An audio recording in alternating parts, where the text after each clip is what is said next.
Oke, kali ini kita akan membahas tentang otot. Jadi, otot adalah penggerak bagian-bagian tubuh. Otot disebut juga alat gerak aktif.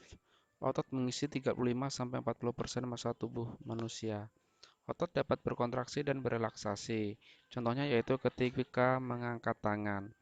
Ketika mengangkat tangan, maka otot bisep akan berkontraksi dan otot trisep akan relaksasi. Ketika tangan direntangkan, maka otot bisep akan relaksasi dan otot trisep akan berkontraksi. Yang ini kita perhatikan gambarnya.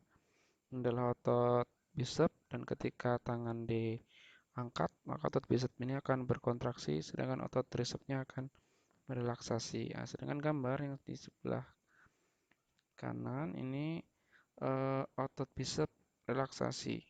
Nah, ini otot trisepnya berkontraksi ya ketika tangan diturunkan. Untuk prinsip kerja otot ada tiga, yaitu yang pertama berlawanan seperti otot bisep dan trisep. Yang kedua bisa kita sadari, artinya berdasarkan perintah nih seperti otot rangka.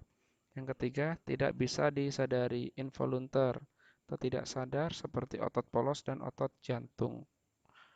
Jenis-jenis otot rangka. Jadi otot rangka ini biasa disebut juga otot lurik ya. Kenapa disebut otot lurik atau otot rangka? Kalau otot rangka ini karena bagian otot ini menempel pada bagian rangka ya. Jadi untuk otot rangka itu adalah otot yang paling banyak terdapat di dalam tubuh.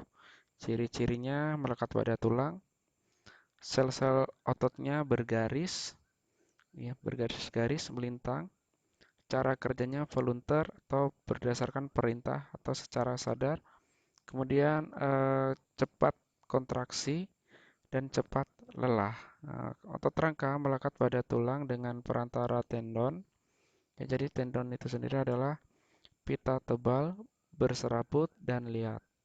Contoh penggunaan otot rangka yaitu ketika kita berjalan, kemudian berlari, beraktivitas lain di bawah kesadaran kita. Kemudian untuk otot polos ini terdapat pada dinding lambung, usus halus, rahim, dan organ dalam lainnya. Ciri-cirinya berbentuk gelendong dan memiliki inti pada tiap selnya.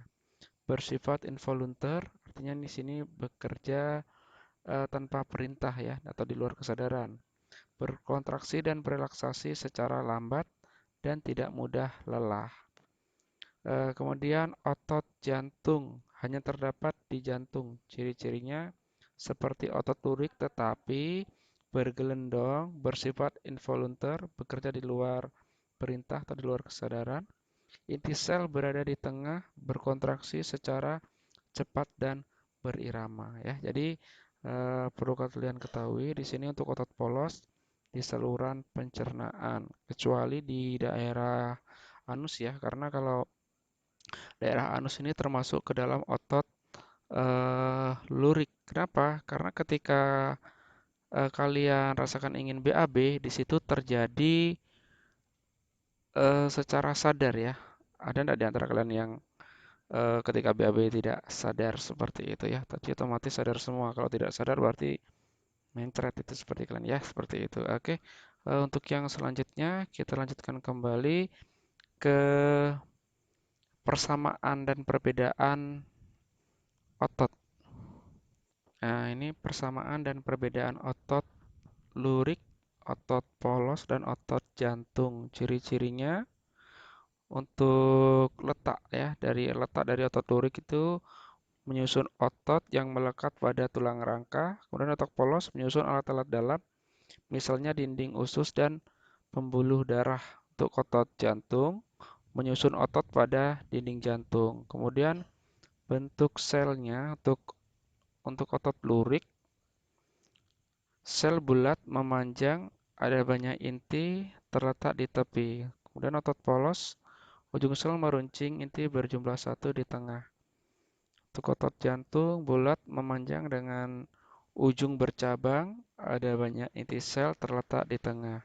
Kemudian untuk kontrol saraf, ya sekali lagi ini diingatkan untuk otot lurik itu bekerja secara sadar. Kemudian untuk otot polos, ini bekerja secara tak sadar ya. Kemudian sama dengan otot jantung, bekerja secara tak sadar. Kemudian reaksinya, untuk otot lurik reaksinya ini sangat cepat, otot polos ini lambat, jantung juga lambat, otot jantung.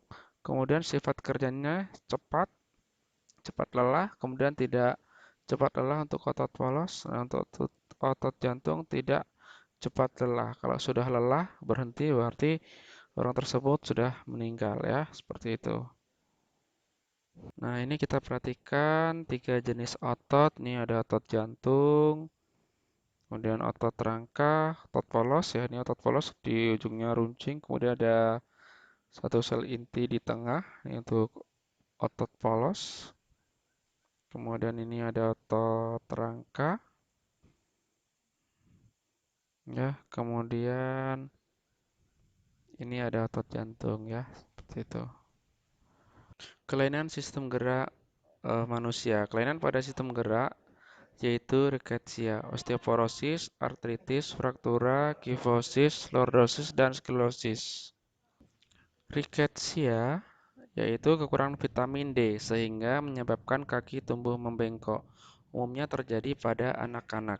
Osteoporosis yaitu kekurangan kalsium sehingga tulang menjadi rapuh dan mudah patah. Terjadi pada orang dewasa dan orang tua. Artritis yaitu sendi tulang rusak dan tidak dapat digerakkan. Fraktura atau patah tulang terjadi ketika terbentur benda keras atau jatuh dari ketinggian. Oke, kita perhatikan gambar di sini. Ini untuk sikap duduk yang benar. Kemudian ini sklerosis, jadi tulang punggung membengkok ke kanan atau ke kiri. Kemudian kifosis, nah ini tulang punggung bungkuk ke depan. Ya, ini biasanya disebabkan karena meja yang terlalu rendah. Kemudian untuk lordosis, nah ini punggung melengkung ya, seperti ini.